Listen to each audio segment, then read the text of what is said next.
Bom, nós vamos então começar a nossa aula de Hebreus. Nós já oramos, então vamos começar aí a nossa aula, estudo da Epístola aos Hebreus. Eu estou tão acostumada a falar de Paulo que eu já ia falar de Paulo aos Hebreus, mas eu penso que essa epístola não foi escrita por Paulo, tá? Então, estudo da Epístola aos Hebreus. Primeira coisa que a gente vai ver então é o método crítico, tá? Quem foi que escreveu esse livro? Vamos fazer umas considerações em relação a ele. Esse livro é considerado um dos livros mais belos e também um dos livros que tem mais problemas sem solução.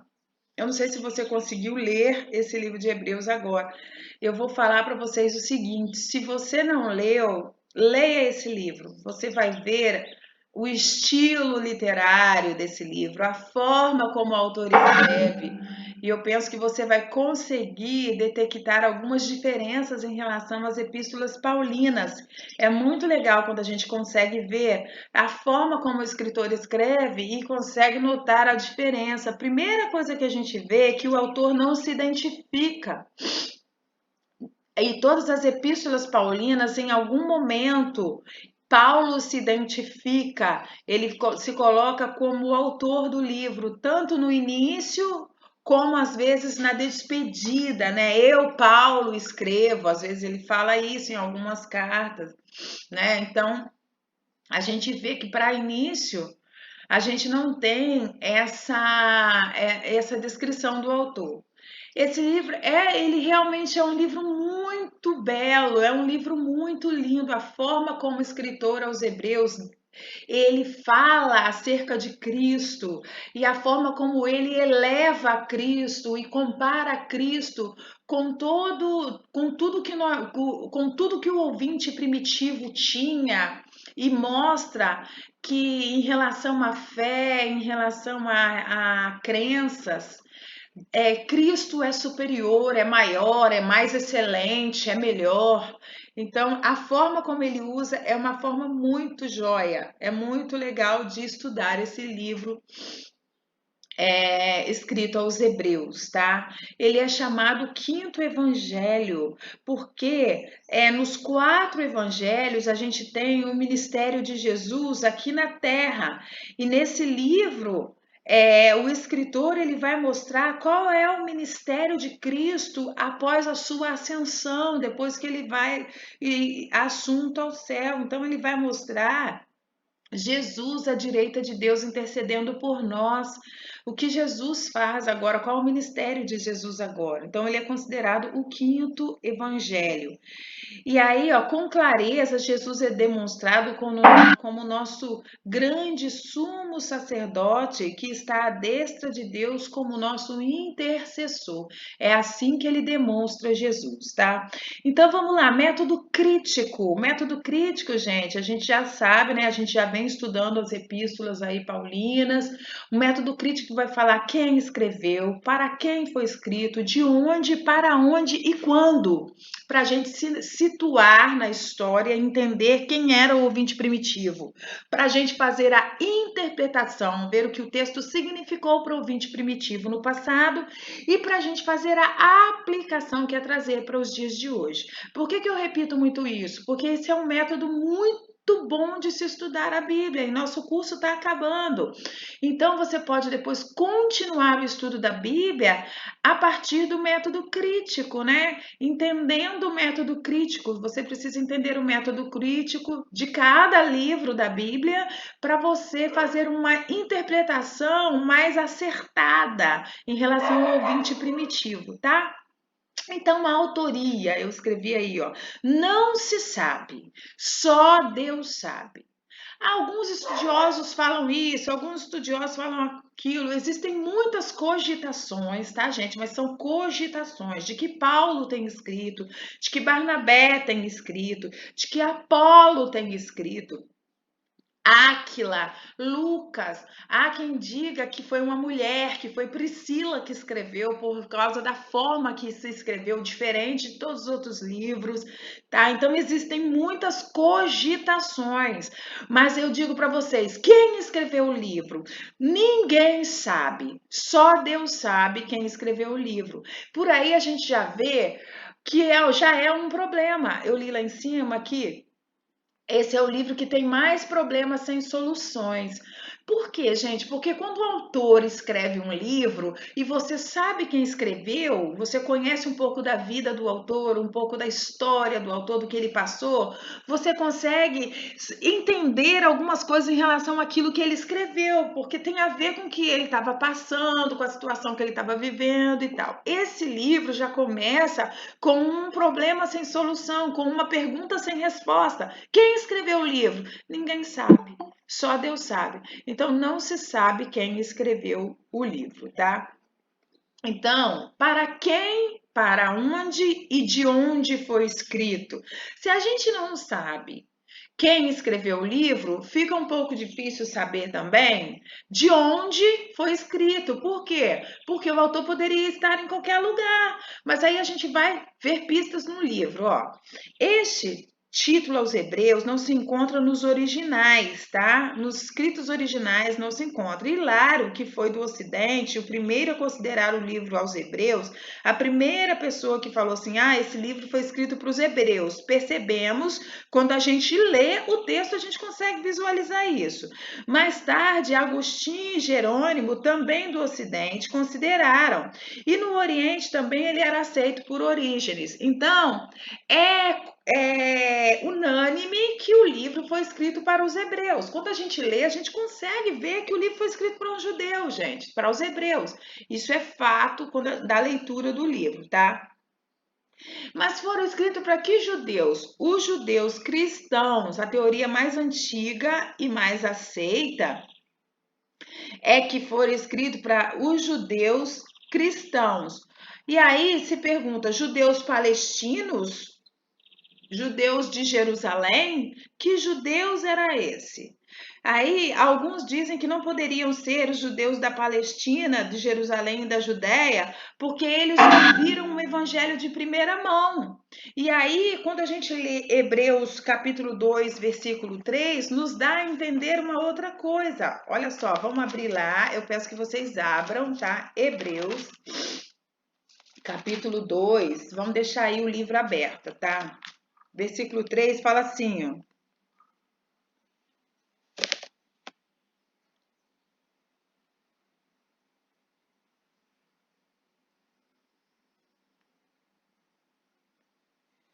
Como escaparemos nós se negligenciarmos tão grande salvação, a qual, tendo sido anunciada inicialmente pelo Senhor, foi-nos depois confirmada pelos que a ouviram? Aqui, ó, parece que o escritor está dizendo o seguinte, ó, como escaparemos se negligenciarmos tão grande salvação? Ele está falando do evangelho, e ele diz que esse evangelho foi inicialmente anunciado pelo Senhor e depois foi confirmada pelos que a ouviram. Então, parece que o escritor está falando para o ouvinte primitivo, que o ouvinte primitivo, ele ouviu depois, ele aprendeu sobre o evangelho depois, então não foi de primeira mão, não foi diretamente do Senhor. E os judeus da Palestina ouviram diretamente do Senhor. Então, a primeira questão aí que se tem é que esse livro, ele não foi escrito para os judeus da Palestina, é o que se acreditam aí, tá? Os judeus da Palestina, olha, eles precisavam de ajuda, eles recebiam oferta, era uma igreja pobre que recebia oferta. E ao contrário de ajudarem, e lá no capítulo 6, versículo 10, o escritor, se alguma hora eu falar Paulo, gente, vocês me perdoem que é o costume, tá? Tô vindo aí dando várias aulas de Paulo, mas não foi Paulo quem escreveu esse livro. Então, ao contrário de ajudarem, porque os judeus da Palestina, eles precisavam de ajuda. E aí no capítulo 6, versículo 10, a gente vê o escritor falando sobre esses judeus ajudarem.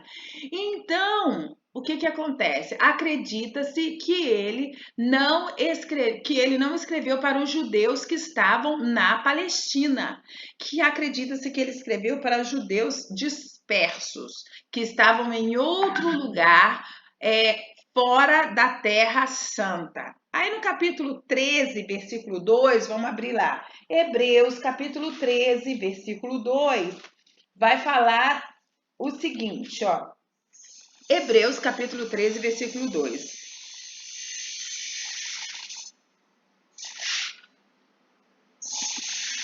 Epa, peguei aqui o texto errado. Eu acho que não foi isso, ó. Não é isso, não. Peraí, só um minutinho, tá? Hebreus, capítulo 13, vamos ver se é o 12.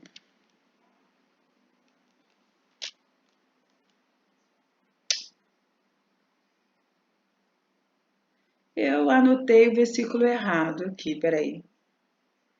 Hebreus 13, versículo... Acho que eu vou pular isso aqui para a gente depois voltar, porque tá saudai a todos, os vossos guias. Só um minutinho, tá, gente?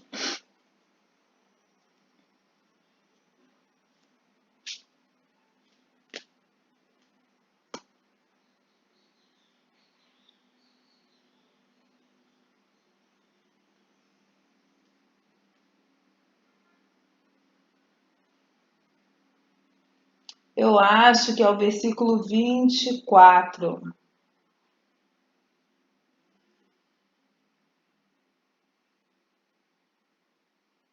Só um minutinho.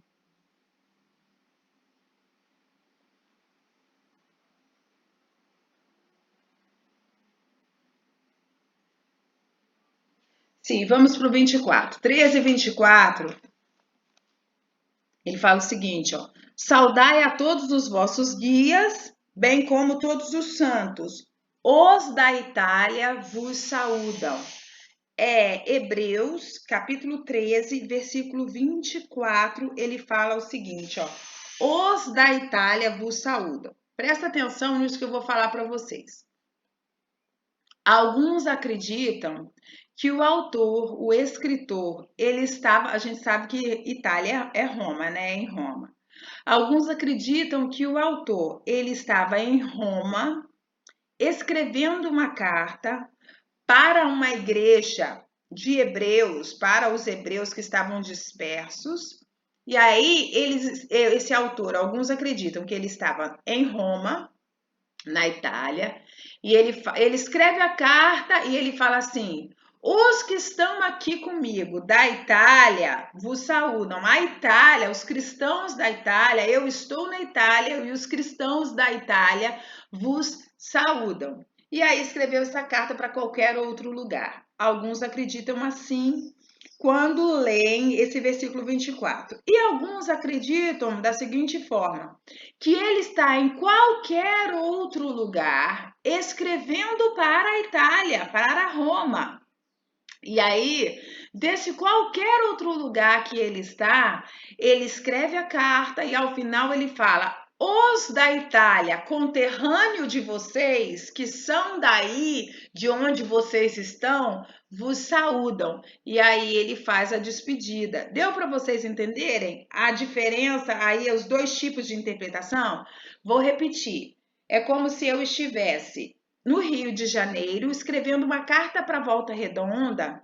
E aí, lá no Rio de Janeiro, tem uma galera de Volta Redonda comigo. Aí eu escrevo de lá do Rio e falo assim: pessoal de Volta Redonda, os de Volta Redonda que estão aqui comigo estão mandando um abraço para vocês. Então, uma interpretação é essa. A outra interpretação é que ele está em Volta Redonda, escrevendo uma carta para qualquer outro lugar que não se sabe para onde, e ao final ele fala assim: os que estão aqui comigo, que moram aqui comigo em Volta Redonda, saúdam vocês que estão aí em qualquer outro lugar. Deu para entender? Alguém pode me falar assim: eu entendi, só para eu saber que deu para entender? Graças a Deus. Porque às vezes nem eu entendo muito bem, tô brincando. Ótimo, então tá. Então vamos Vamos passar para outra parte, então. Vamos lá. De onde ele escreveu? De Roma, pode ser, ou não se sabe, né? Se a primeira, essa explicação minha em relação, os de Roma, os da Itália vos saúdam, eram os que estavam com ele, morando com ele, né? Então, de Roma. Ou então não se sabe, não dá para saber, na verdade, de onde o autor escreveu, como eu disse para vocês, porque a gente não sabe nem quem foi que escreveu. Quando? Então, gente, a data também não tem como ter certeza. A única certeza que a gente tem é que foi antes de 95. Por quê? Clemente de Roma, no ano 95, ele escreve uma carta, isso está na história, não é Bíblia, tá? Está na história. Esse Clemente de Roma, ele escreve uma carta no ano de 95 e ele cita a carta aos Hebreus, ou seja, ele coloca partes da carta de Hebreus. Então, essa carta já tinha sido escrita em 95, tá? Alguns acreditam que foi antes de 70, antes da queda de Jerusalém. Por quê? Porque o Templo de Jerusalém foi destruído em 70 e o escritor não fala nada. Então, alguns acreditam que foi antes, tá? Então, a gente não tem como datar, não vamos nem perder muito tempo, que eu acho que a gente já está até gastando bastante tempo. Não tem como saber a data ao certo, não tem como saber o autor ao certo, tem como saber que foi escrito para os hebreus, tá? Isso a gente consegue saber. Então vamos lá. Existem várias conjecturas. Vamos lá, características do povo. Gente, a gente consegue ver na carta incredulidade do povo. Tem um capítulo 11 inteiro falando da galeria dos heróis da fé. Então a gente vê que tem aí um capítulo inteiro falando sobre a fé. O escritor está ensinando sobre a fé. Eles eram meninos. O escritor vai falar que já era para eles estarem comendo comida sólida e eles estão bebendo leitinho, ou seja, já eram para vocês serem adultos e vocês são crianças, vocês são bebês. Precisava estar comendo uma comida mais forte aí.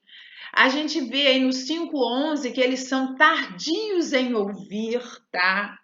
Eles são inconstantes em relação ao sofrimento. A gente consegue ver um contexto de sofrimento na epístola e a inconstância. Eles estão querendo agora voltar ao judaísmo e o escritor está querendo mostrar que Jesus é muito melhor do que o judaísmo. E aí ele vai explicar cada ritual judaico, ele vai explicar sobre a lei, a velha aliança e a nova aliança, ele vai falar sobre o sacerdote, ele vai falar sobre Moisés, ele vai falar até sobre anjos, para mostrar que Jesus é maior que tudo isso, que não tem como voltar para a lei, tá? O que acontece, gente? A gente vai ver agora, depois eu volto aqui nesse vídeo, deixa eu falar para vocês o que o povo estava sofrendo. Eles estavam sofrendo perseguição. Perseguição em relação a quem? Perseguição em relação aos cristãos. Então, os judeus cristãos que estavam sofrendo perseguição, eles estavam pensando assim: nós cremos em Deus, nós somos cristãos, nós cremos em Cristo, mas a gente está sofrendo muita perseguição. O ideal era a gente, então, para não perder tudo, a gente voltar para o judaísmo, porque a gente deixa de ser cristãos, cristãos é que estão sofrendo perseguição, e a gente volta para o judaísmo, volta para as nossas práticas judaicas, e a gente não perde tudo. Pelo menos a gente está aí, ó, tem a nossa religião, o judaísmo, a nossa vida que a gente tinha antes, e a gente foge da perseguição. E aí o escritor aos Hebreus, ele escreve falando o seguinte: se você deixar Jesus, você está perdendo tudo. Porque o judaísmo é nada, Jesus é tudo. Então, o escritor está querendo mostrar que Jesus é superior a tudo que eles poderiam voltar em relação ao judaísmo. E aí, com isso, ele está dizendo: Jesus é tudo. Se você voltar, você está achando que não vai perder tudo, vai ter alguma coisa, você não vai ter nada, porque Jesus é o tudo. Então, em tese, a tese do livro é mais ou menos isso. O escritor vai levantar várias teses para falar exatamente isso, tá? Então, vamos voltar lá, depois a gente volta aqui, tá? Então, eles eram inconstantes face ao sofrimento. Olha lá, voltando para a lei, era uma comodidade para eles se livrarem da perseguição se eles voltassem para a lei. E aí, ó, no 6:10 vai falar que eles tinham trabalho e amor e serviam aos santos diligentes. E eram diligentes. Então, a gente vê que eles tinham também características boas. Eles trabalhavam, eles tinham amor e eles serviam aos santos e eles eram diligentes. Apesar de tanta característica ruim, eles tinham algumas características boas. O tema da carta é a superioridade de Cristo, é exatamente isso. O escritor vai mostrar que Jesus é superior. E aí ele vai dar vários exemplos da superioridade de Cristo, levantando algumas teses. E a gente vai ver isso logo a seguir. Então, voltando para o contexto, então, os bens do povo estavam sendo saqueados, está lá em Hebreus 12, versículo 4, a gente consegue ver isso, que os bens deles estavam sendo saqueados. Eles realmente estavam sofrendo perseguição, mas aí o escritor vai falar que na sua luta, vocês não resistiram até o sangue. Ele vai falar isso no texto, e essa ideia é a ideia de enfrentar o martírio por causa da fé, a ideia de sofrer no corpo mesmo. Ele vai falar, vocês não estão resistindo até o sangue, tá? E aí a gente vai ver, ó, que a gente vai relembrar aí de Atos 2, que no governo de Cláudio, os judeus, por decreto do imperador, tiveram que sair de Roma, tá? A gente sempre fala isso, que os judeus estavam dispersos e enfrentando perseguição. Esse foi um momento muito difícil. Então, essa carta provavelmente foi escrita para eles, tá? Por quê? Porque essa religião que estava sendo perseguida era a religião cristã. Então, eles estavam tendo essa tentação, exatamente isso, de retroceder ao judaísmo. Então, a tese principal do livro, comprovar que Jesus Cristo é melhor. Se a carta fosse resumida em uma palavra, a palavra seria melhor. Se a carta fosse resumida em uma frase, em uma sentença, a frase seria Cristo é melhor. Então, lembra-se disso, tá? Cristo é melhor. A carta aos Hebreus vai intercalando questões da superioridade de Cristo com exortações práticas. O autor vai falando a teoria e ele vai falando a prática, consertando alguns problemas que estavam sendo vividos aí por essa igreja de judeus, né, que estava dispersa e que estava tendo aí, sendo tentada para voltar, tá? Então, vamos lá? Estudar as teses, tá? A primeira tese aí do escritor é que Jesus é maior que os profetas. A gente vai ver lá no capítulo 1, versículo 1, 3, 1 a 3, ele abre a epístola falando disso. Vamos abrir lá? Em Hebreus 1, 3, ele vai falar o seguinte, ó. Olha que lindo, eu amo essa parte inicial, introdutória que o autor faz. Olha só, vamos lá. Eu já gastei, assim, acho que uma aula de 3 horas falando só do capítulo 1 até o capítulo 4 de Hebreus na pastoral, tá? Uma aula de 3 horas falando só do 1 ao 3. Mas hoje a gente vai gastar 2 minutos, tá bom? Veja lá, ó. Havendo Deus outrora falado, muitas vezes e de muitas maneiras, aos pais pelos profetas, nestes últimos dias nos falou pelo Filho, a quem constituiu herdeiro de todas as coisas, pelo qual também fez o universo.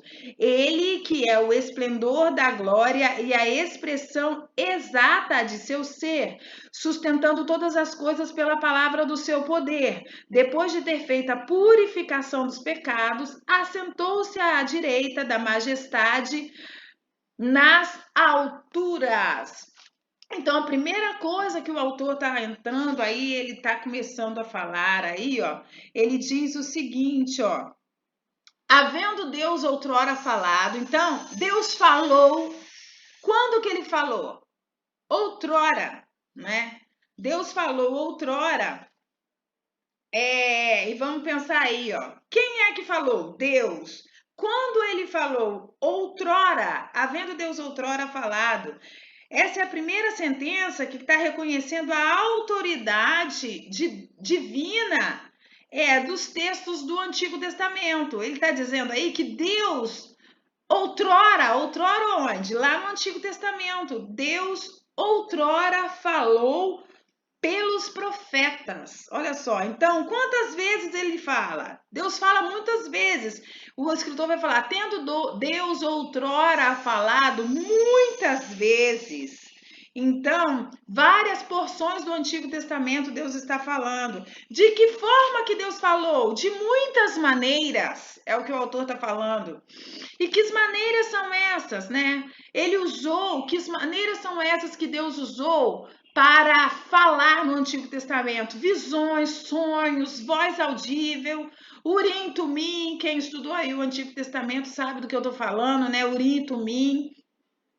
E aí, os pronunciamentos proféticos, né? E a quem que Deus falou? Aos pais. Aos pais. Quem são esses? Os pais da igreja, os líderes, os cristãos, né? Os que serviam a Deus, cristão, entre aspas, né? Que Cristo não tinha vindo ainda.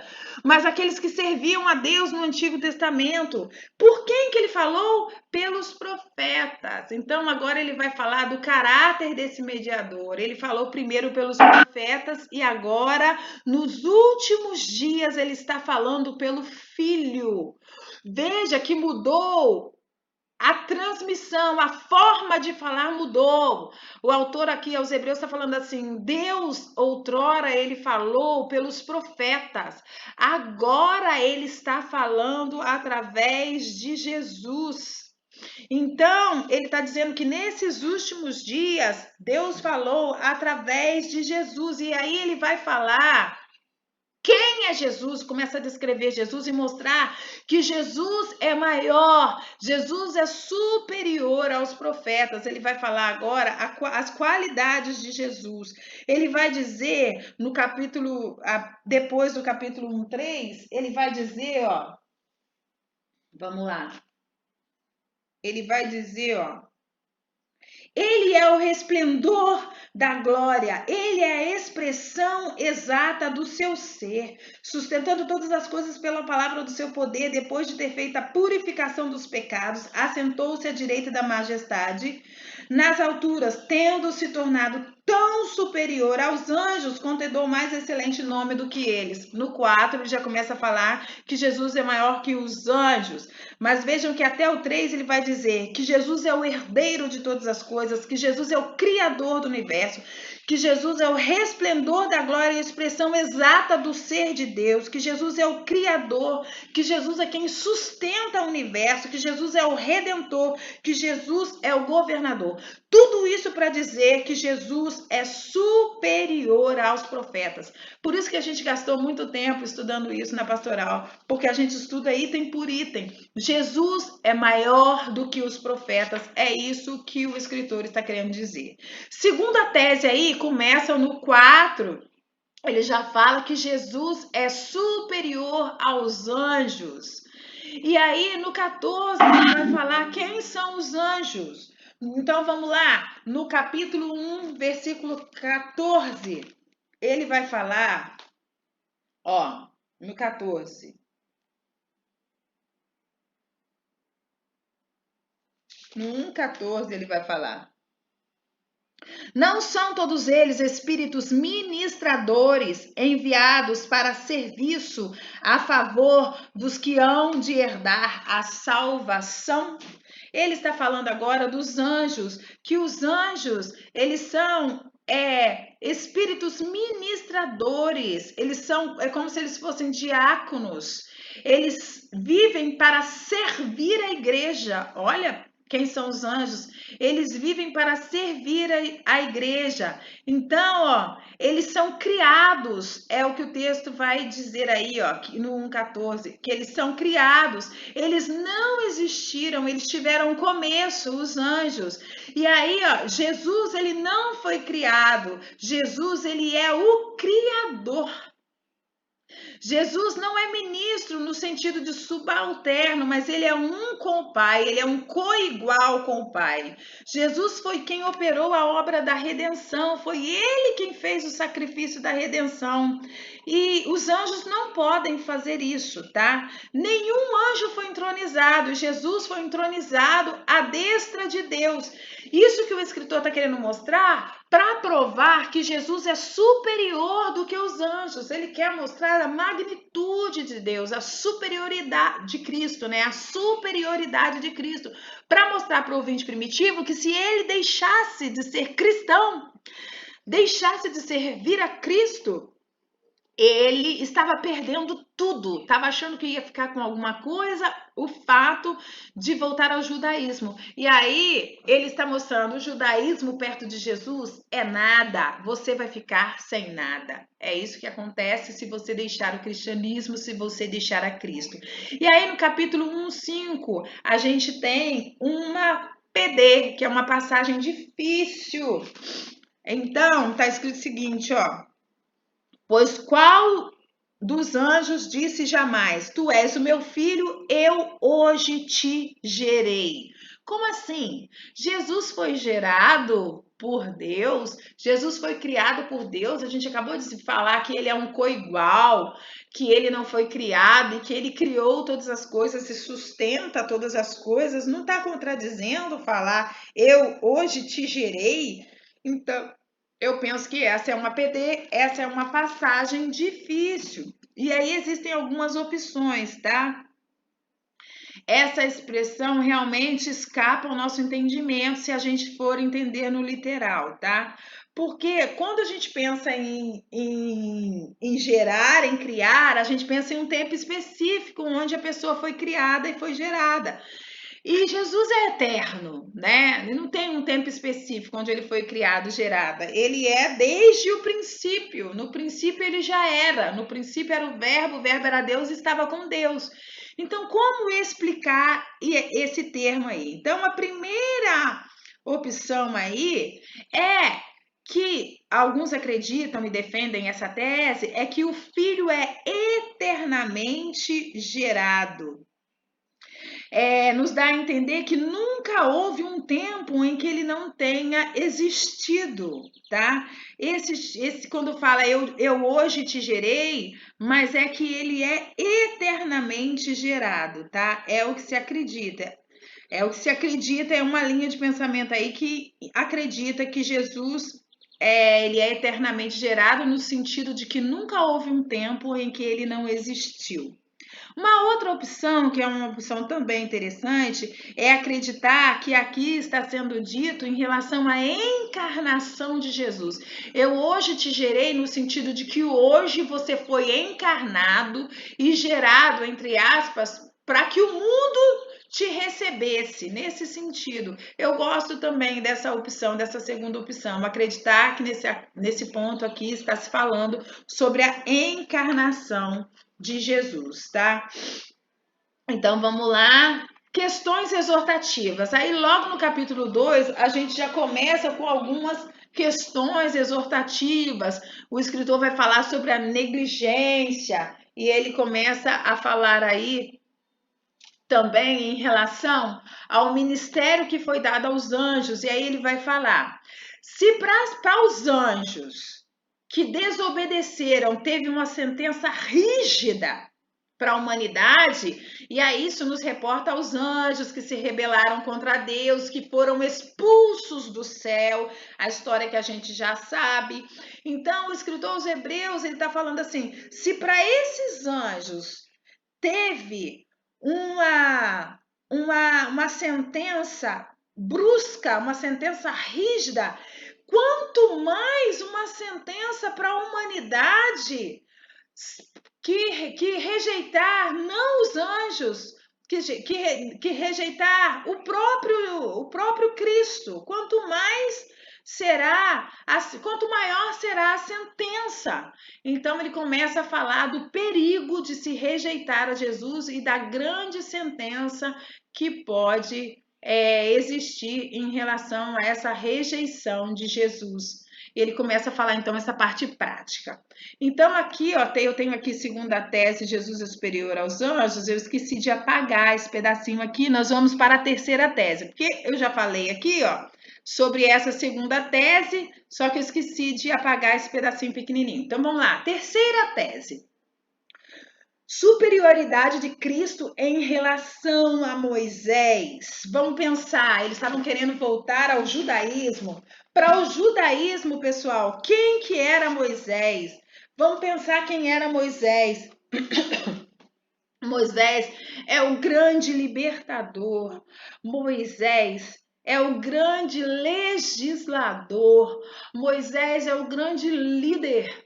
Eu queria até ter colocado foto aí, mas não deu tempo, de Moisés abrindo, né? A Moisés, através de Deus, né? Abrindo o Mar Vermelho. Moisés era um ícone, era um modelo de autoridade, era o ser humano que eles admiravam e que eles obedeciam, que eles tinham como homem de Deus, como aquele que trouxe a voz de Deus para eles, né? E aí, se eles voltassem para o judaísmo, eles iam voltar a acreditar na lei, eles iam voltar a acreditar nos rituais da lei, eles iam voltar a ter Moisés como essa pessoa. Jamais deixaram de ter Moisés como esse líder, mas era para isso que eles estavam voltando agora, né? E só teriam isso. E agora o escritor aos Hebreus está falando: Jesus é superior a Moisés. Ele começa a mostrar que essa ideia de que ele vai, na verdade, destronar essa ideia de que o judaísmo pode ser melhor do que o cristianismo, né? Então, ele começa a falar que Jesus é superior a Moisés e depois, a partir do capítulo 3, no versículo 7, ele começa num tom de sermão e um tom pastoral, ele começa a doutrinar de novo o povo. O que é isso? Falar de coisas práticas, né? Ele fala da teoria e depois ele fala da prática. Ele fala da teoria, que Jesus é superior aos profetas, que é superior aos anjos, que é superior a Moisés, e depois ele faz a aplicação. E ele faz isso em tom pastoral. Você vê que ele não tem esse tom severo, esse tom brusco, né? Mas um tom pastoral. Por quê? Porque ele está falando para uma igreja que está sendo perseguida, que está dispersa no mundo e que está sendo tentada a retroceder para o judaísmo. E aí ele então fala nesse tom pastoral: Jesus é superior a Moisés. A próxima tese, que é a quarta tese, ele vai falar que Jesus é superior, ele vai falar a superioridade de Jesus sobre Josué. Então ele vai falar que Jesus é maior que Josué, é superior a Josué. E vamos pensar, quem foi Josué? É muito interessante porque o escritor aos Hebreus, ele conhece muito do Antigo Testamento. Então vamos lá, quem foi Josué? O que Josué fez? Josué foi um grande conquistador. Josué, ele fez com que o povo entrasse na terra prometida. E eu escrevi aí, ó, que Josué é uma tipologia de Cristo. Vamos pensar aí que Josué foi o líder que substituiu Moisés. E ele introduziu o povo na terra prometida. Aí o escritor aos Hebreus, ele está aí mostrando uma coisa bem interessante, a tipologia de Cristo na vida de Josué. Porque, veja bem, Moisés, ele representava a lei. E isso é bem interessante, porque a lei não pode entrar na terra prometida. Veja que a gente às vezes tem uma sensação de injustiça, né? Quando a gente vê que Moisés, eu não sei se você tem essa sensação de injustiça, que Moisés não entrou na terra prometida.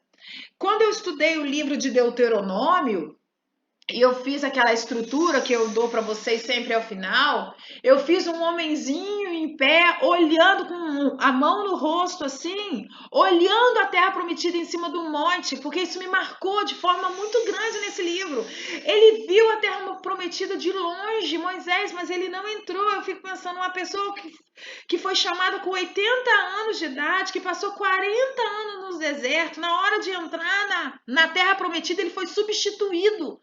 E eu ficava assim, pensando, meu Deus, que isso? Que sensação de injustiça é essa? Não sei se você teve isso quando você leu.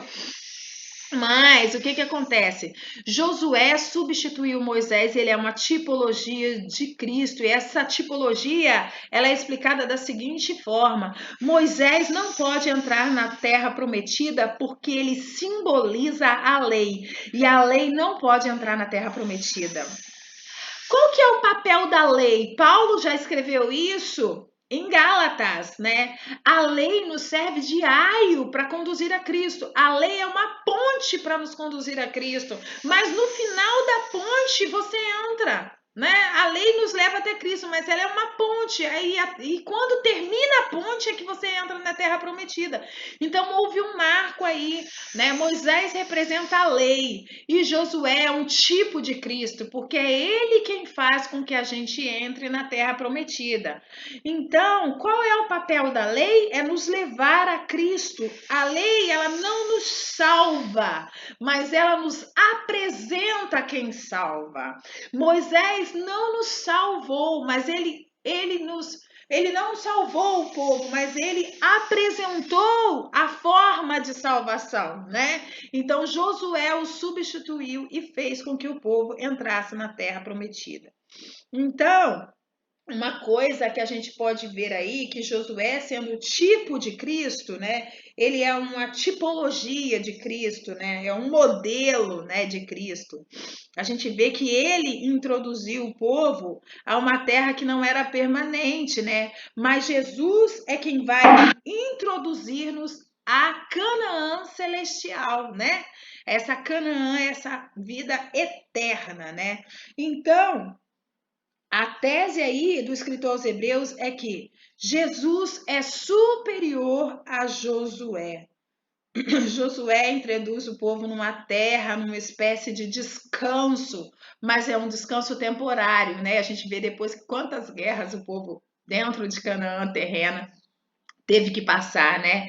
E o povo não teve esse descanso, na verdade, né? Mas resta um descanso para o povo de Deus, e esse descanso é através de Cristo que vai nos levar a Canaã celestial, a terra prometida celestial. E aí, com isso, o escritor aos Hebreus está dizendo: ei, pessoal, Jesus é superior. Jesus é superior. Não deixem o tudo de vocês, porque se vocês deixarem Jesus, vocês estarão deixando tudo. Tá? Eu estou repetindo isso porque essa é a tese. Em cada tese dessa levantada aí, ele tem uma grande tese, uma tese maior. Não deixem Jesus. Jesus é superior. Jesus é maior. É isso que o escritor está querendo dizer. E a quinta tese, vamos lá, a superioridade de Cristo sobre Arão e os sacerdotes. Eu coloquei dobre aí, né? Mas é a superioridade de Cristo sobre Arão e os sacerdotes. Vai do capítulo 5 até o capítulo 7 e 8. Quem era Arão? Arão era irmão de Moisés. Arão era sacerdote. Qual a diferença do sacerdote de Arão para o sacerdócio de Cristo? Então, eu coloquei aí, ó, Arão não era perfeito, Cristo é perfeito. Arão oferecia sacrifício por si mesmo, né? O sacerdote oferecia sacrifício pelos seus pecados e pelo pecado do povo. Cristo não oferece sacrifício por si, porque Cristo era perfeito e não se viu nele pecado algum, né? Então, Cristo era perfeito, Cristo é perfeito. E Arão não, Arão é imperfeito. Arão oferecia sacrifício por si. Outra coisa, Arão oferecia o sangue de animais, um sacrifício de outra pessoa. Jesus ofereceu o seu próprio sangue. Isso que o escritor aos Hebreus está escrevendo aí, está mostrando, tá? Em sua tese. Arão oferecia sacrifício constantemente. E o sacerdócio de Arão é transitório. Arão morre e vem uma outra pessoa e o substitui. E aí ele vai dizer que Cristo ofereceu sacrifício uma única vez. E Cristo é eterno, ele não foi criado, ele está desde o início e ele é para sempre. Não precisa levantar outro sacerdote. Cristo é perfeito. Ele ofereceu seu sacrifício uma única vez. Esse sacrifício que é suficiente para perdoar os pecados do passado que nós cometemos, né? Do presente que estamos cometendo e do futuro, né? Os pecados que vamos cometer, Cristo ofereceu uma única vez. Então, o que é que o escritor está querendo dizer? Não voltem. Cristo é maior que o sacerdócio. Não adianta você voltar para esses rituais, uma vez que você entendeu quem é Cristo, uma vez que você recebeu a Cristo, você não precisa oferecer nenhum sacrifício, voltar a essas práticas. Por quê? Porque Cristo ofereceu o sacrifício de seu próprio sangue uma única vez e o sacrifício dele é perfeito.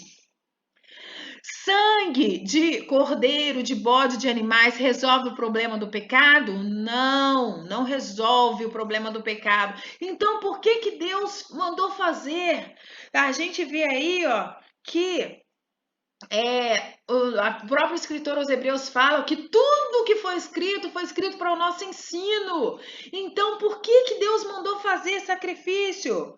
Se o sangue de bode, se o sangue de cordeiro não resolve o problema do pecado, não resolve. Então, por que que Deus mandou fazer? Porque era tipológico, gente, para apontar para o sangue eficaz do cordeiro, sem defeito, que é Jesus.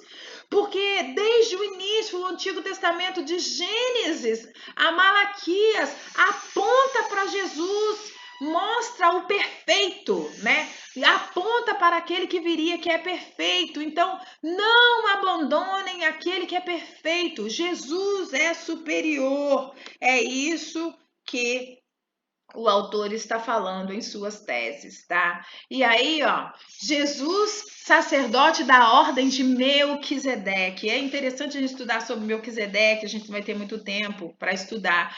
Mas a gente vê que aparece lá no Antigo Testamento um sacerdote, alguém que é maior que Abraão. A gente vê lá, a gente, poxa, como assim alguém que é maior que Abraão? Se Abraão é o pai da fé, é chamado para constituir o povo de Israel no Antigo Testamento. Foi para ele que Deus disse: sai de sua terra, de sua parentela e vai para o lugar que eu te mostrarei. De ti farei uma grande nação, uma nação que vai ser exemplo para os povos do mundo, para me mostrar forte, para que elas me conheçam.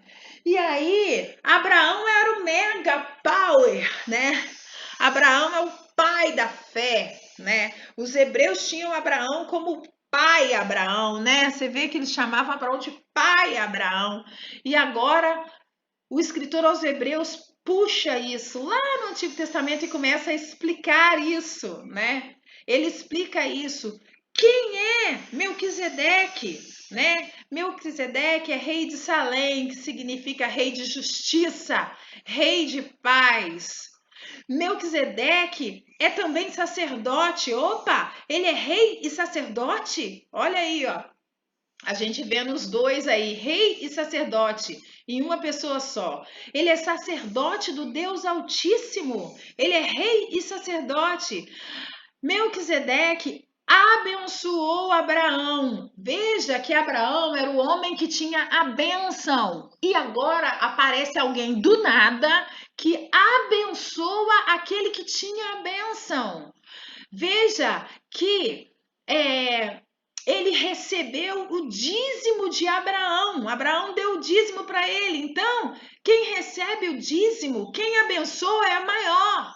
Então, Melquisedeque é maior.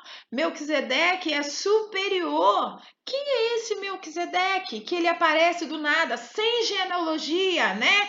A genealogia para os judeus era tão importante, sem pai e nem mãe, sem início e sem fim. Olha, gente, não te parece algo, não tem algo semelhante aí, ó? Ele é semelhante ao Filho de Deus. Não era levita. Jesus não é levita, né, gente? Jesus é o leão da tribo de Judá. Então, veja aí, Melquisedeque é um tipo de Cristo, é alguém que representou Cristo no Antigo Testamento, é alguém que que foi mesmo alguém que mostrou a Cristo, né? Que representou mesmo Cristo no Antigo Testamento. Então, e aí agora o escritor aos Hebreus vai falar que Jesus é da ordem de Melquisedeque. Jesus é da ordem de Melquisedeque. A gente poderia gastar um tempo aí falando sobre isso, mas a gente não pode, tá? Jesus é da ordem de Melquisedeque. É o que a gente pode dizer acerca dele. Então vamos lá. Advertência, o período de apostasia. Hebreus 5, versículo 11 a 12. Aí a gente vai ver que o escritor dos Hebreus vai fazer uma advertência, a parte prática. Vamos lá para a parte prática, porque o nosso estudo precisa da prática. Em nosso estudo a gente precisa dessa aplicação, né, para a nossa própria vida. Então, Hebreus 5, 11, ele vai falar o seguinte, ó. Vamos lá. Aí eu gosto desse texto, que ele é importante para nós, parece que sempre está atual. Olha só. A esse respeito, temos muitas coisas a dizer, difíceis de explicar. O autor está dizendo que tudo que ele quer dizer é muita coisa, mas é que é difícil de explicar. Porquanto vos tendes tornado tardios em ouvir. Olha aí o problema da igreja. Tardia em ouvir. Vocês não querem ouvir, vocês estão demorando para aprender, mas porque vocês não querem aprender, ó. Pois com efeito, quando devia ser mestres, atendendo ao tempo decorrido, tendes novamente necessidade de alguém que vos ensine de novo quais são os princípios elementares dos oráculos de Deus. Então ele está falando assim, vocês são crianças, vocês são bebê na fé. Vocês podiam ter amadurecido já, apesar do tempo de conhecimento de Cristo, apesar do tempo de conversão, vocês ainda estão bebendo leitinho, né? E aí, ó, ele vai falar o seguinte, ó, pois com efeito, quando devia ser mestre, atendendo ao tempo decorrido, tens novamente necessidade de que alguém vos ensine de novo quais são os princípios elementares dos oráculos de Deus. Assim vos tornaste necessitados de leite e não de alimento sólido. Ora, todo aquele que se alimenta de leite é inexperiente na palavra da justiça, porque é criança, mas o alimento sólido é para os adultos, para aqueles que pela prática têm as suas faculdades exercitadas para discernir não somente o bem, mas o mal. Olha só, é o exercício, faculdades exercitadas. Vocês estão tardios em ouvir porque vocês não querem ouvir. Então ele está falando aí, vocês deviam ser mestres e vocês estão aí, ó, estão aí batendo na tecla dos princípios elementares. Eu estou tendo que repetir para vocês os elementares. Vocês eram para estar comendo alimento sólido e eu aí, ó, estou tendo que ficar com esses princípios elementares e dando leitinho para vocês, quando vocês deveriam já ter amadurecido.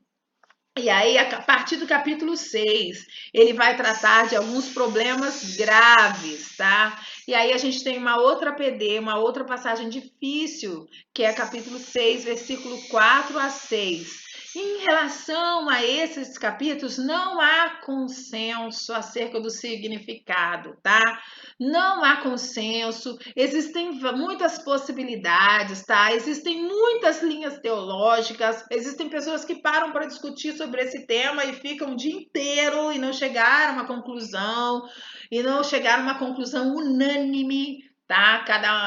Várias linhas teológicas, né? Então, ó, o que a gente pode aprender desse texto aí? Vamos ler capítulo 6, versículo 4 a 6. É impossível que aqueles que uma vez foram iluminados e provaram o dom celestial e se tornaram participantes do Espírito Santo e provaram a boa palavra de Deus e os poderes do mundo vindouro e caíram. Sim, é impossível outra vez renová-los para o arrependimento, visto que de novo estão crucificando para si mesmo o Filho de Deus e expondo a ignomínia. Primeira coisa, vamos pensar no ouvinte primitivo. O ouvinte primitivo estava querendo deixar Jesus por causa da perseguição, achando, não, estou deixando tudo, eu fico com uma parte que eu fico com o judaísmo. Os judeus não estão sendo perseguidos, quem estão sendo perseguidos são os cristãos. Então, volto para o judaísmo, volto para aquelas práticas do judaísmo, tenho aqui minha religião, tenho aqui minha vida social com o povo que são os judeus, né? Que eles tinham Eles tinham uma moral elevada, porque seguiam os rituais, era algo rígido e tal. Então, a gente não está perdendo tudo. Então, primeira coisa, vamos pensar no ouvinte primitivo. E aí, o escritor aos Hebreus está falando o seguinte: é impossível que aqueles que uma vez foram iluminados e provaram o dom celestial e se tornaram participantes do Espírito Santo e provaram a boa palavra de Deus e os poderes do mundo vindouro e caíram, sim, é impossível outra vez renová-los para o arrependimento, visto que de novo estão crucificando para si mesmo o Filho de Deus e expondo a ignomínia. Aí você tem um monte de pergunta, né? E a gente tem mesmo um monte de perguntas e às vezes uma ou outra resposta. Então veja, como que faz então com os desviados? Um monte de gente é desviada e volta, Denilce. Como que é impossível renová-los? Como que é impossível? E aí o texto fala que é impossível. Como que faz isso então? E aí o texto também fala o seguinte, ó, é impossível para aqueles que uma vez foram iluminados. Aí uma tese pergunta, eles foram iluminados? Eles provaram realmente o dom celestial e se tornaram participantes do Espírito Santo? Eles provaram a boa palavra de Deus e os poderes do mundo vindouro? Pensa em cada uma dessas coisas. O que é ser iluminado? O que é provar o dom celestial? O que é ser participante do Espírito Santo? O que é provar a boa palavra de Deus? O que é provar os poderes do mundo vindouro? Imagina uma pessoa que fez tudo isso, que a gente nem sabe definir direito o que é e nem definimos ainda, nem vai dar tempo de definir, mas imagina uma pessoa que passou por tudo isso. Aí tem uma linha que fala assim: é impossível uma pessoa ter passado por tudo isso e deixar para trás. Se a pessoa passou por tudo isso e deixou para trás, se deixou para trás é porque não passou por tudo isso. Vocês estão entendendo? Espero que sim. Não tem como você participar de todos esses tópicos que a gente acabou de ler e abandonar, porque é muito bom para ser verdade. Não tem nada que se compare a isso para você deixar isso e ir para um outro pensamento, uma outra linha, uma outra fé, uma outra religião, sei lá o quê. Então, alguns acreditam que é impossível nesse sentido, que uma pessoa que se desviou, ela nunca provou essa salvação. Ela nunca conheceu Jesus de verdade. Porque uma pessoa que prova essa salvação e conhece Jesus de verdade nunca vai o abandonar. Então, existe esse entendimento. O outro entendimento é que se a pessoa passou por tudo isso e conseguiu abandonar, ela nunca mais vai ser convencida de novo. Entendeu, gente? Vários entendimentos, várias linhas teológicas em relação a isso. A gente podia abrir para discussão. Em sala de aulas eu abro assim 5 minutos, 3 minutos, né? Alguns minutinhos para a gente conversar, mas aqui fica difícil a gente abrir para conversar sobre isso, mas a gente pode conversar no WhatsApp, pode mandar áudio, entendeu? Um entendimento, uma pergunta, tá? Quem puder e quiser responder, pode responder, não precisa ser só professora. Se quiser conversar sobre isso, tá? Mas essa realmente é uma passagem difícil, tem várias linhas teológicas, tá? Então, se uma pessoa provou tudo isso e abandonou, não tem como se arrepender mais. Não tem como o Espírito Santo falar. É isso. Não tem como voltar de novo. E o outro entendimento, estou falando só de dois, tá? E o outro entendimento, se a pessoa conseguiu deixar, é porque nunca provou de verdade. Porque quem prova de verdade nunca deixa. Então, esses são os dois entendimentos. O que a gente pode entender desse texto aí? O que eu tirei que é fato? Deus é quem escolhe e não sabemos porque ele escolhe um e o outro. O fato é que ele escolheu a mim e ele escolheu você. É de total responsabilidade, ao mesmo tempo que é Deus quem escolhe, é de total responsabilidade humana, porque a Bíblia diz: arrependei-vos e credes. Então, Deus escolhe, mas é de responsabilidade minha, porque eu preciso arrepender e crer.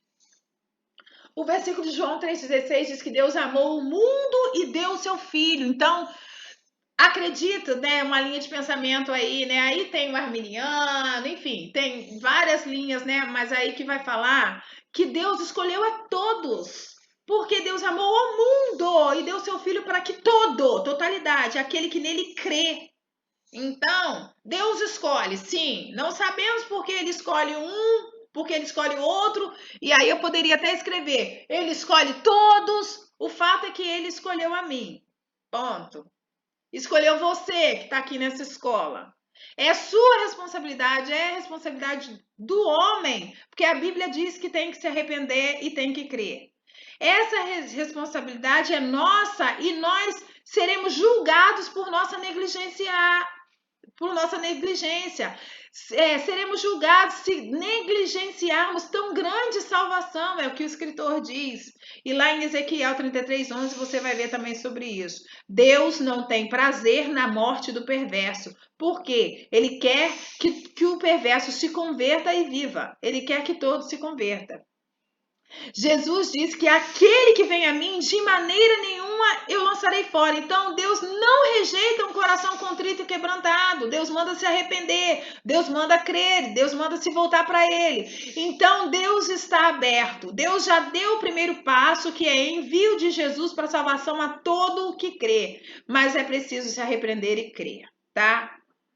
Se você inclinar o seu coração, ele opera em você o querer e o realizar. É o que a gente vê na Bíblia, tá? A gente vê, por exemplo, o exemplo de Judas, né? Aí fala, e aí, Judas? Judas perdeu a salvação, Judas se converteu, ele provou disso, porque Judas traiu Jesus e aparentemente se suicidou. Olha, aparentemente assim, né? Eu falo aparentemente porque a gente não sabe, no final das contas, né? A gente não sabe o que passou na mente da pessoa, o que passa na mente da pessoa, e Deus é quem vai julgar, né? Mas Judas, a gente olhando com os nossos olhos, com a nossa lente, ele se suicidou, né? Judas, ele traiu Jesus. E não parece que ele se arrependeu, parece que ele teve remorso do que ele fez, enfim. Mas e aí? Ele passou por isso aí que o versículo diz, por essa salvação, não passou, né? A gente tem esses questionamentos. Mas, como eu disse no início, esse é o livro que mais tem problemas sem solução. Então, passemos adiante. Sexta tese, Jesus é mediador de superior aliança, capítulo 7, versículo 18, 22, tá? E aí, ele vai fazer a comparação das alianças. Só um minutinho, gente. Mamãe, ahora.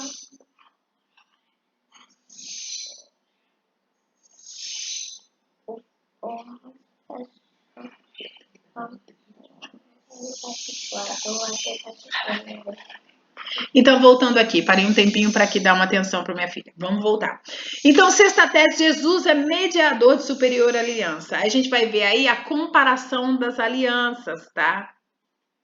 Vamos ver aí, ó, do tabernáculo versus Jesus, tá? E a gente vai ver essa comparação, tá?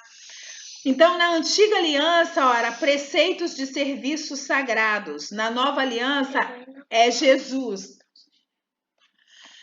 Na antiga aliança, o sumo sacerdote entrava uma vez por ano e ele fazia, então, esse sacrifício por si e pelo povo, como a gente viu aí. E com Jesus, ele é o sumo sacerdote de uma vez por todas, como a gente já viu lá atrás. Na antiga aliança era sangue de bodes e de touros, e agora, na nova aliança, é o próprio sangue de Jesus, sem mácula, sem pecado. E a gente já viu, e vamos voltar aí, que todos os rituais são figura e sombra das coisas celestes, né? Das coisas que viriam. O Antigo Testamento é uma revelação de Deus preparatória de uma revelação superior e efetiva, né? No Novo Testamento. Então, a gente vê que o Antigo Testamento ele vai preparar para um grande advento que acontece no primeiro livro do Novo Testamento, que é o nascimento de Jesus.